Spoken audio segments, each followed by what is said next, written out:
बिस्मिल्लाहिर्रहमानिर्रहीम। अस्सलाम वालेकुम दोस्तों, बहनों, भाइयों, बुजुर्गों। हम मजहबी तारीख की गहराइयों में जाकर ये बयान कर रहे हैं।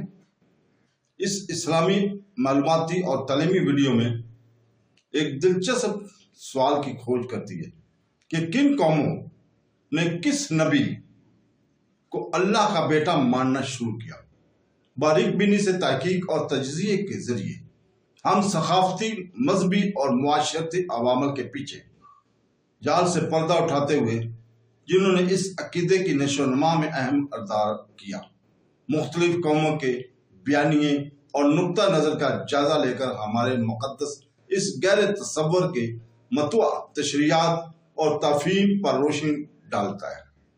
बराए करम इस रोशन ख्याली सफ़र और इस वीडियो के अख्ताम तक हमारे साथ रहें, क्योंकि हम इस पुराने अकीदे की पेचीदगियों को बयान करते हैं। तो इस दोस्तों चलते हैं कुरान पाक की सूरह अल बकरा आयत नंबर 116 की तरफ, जहां अल्लाह ताला ने फरमाया,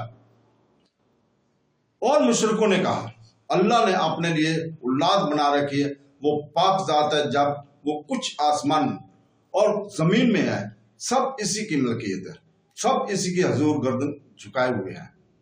यहूदियों ने हजरत उज़ैर अलैहिस्सलाम को और ईसाइयों ने हजरत ईसा अलैहिस्सलाम को खुदा का बेटा माना, जबकि मुशरिकीन अरब ने फरिश्तों को खुदा की बेटियां करार दिया। जैसा कि तीनों चीजें कुरान पाक में मज़कूर हैं, इन सब की रद्द में ये आयत नाज़िल हुई। तो दोस्तों,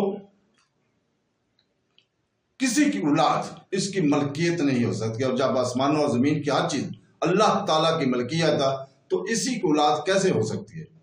नीज औलाद हकीकत में माँ बाप का जुज होती है और आदमी अपने जुज का मालिक नहीं होता। तो दोस्तों, अल्लाह ताला से दुआ है कि वो हमें कुरान पढ़ने, उसकी तफसीर पढ़ने और उसके ऊपर अमल करने की तौफीक अता फरमाए। आमीन सुम आमीन। अल्लाह हाफ़िज़।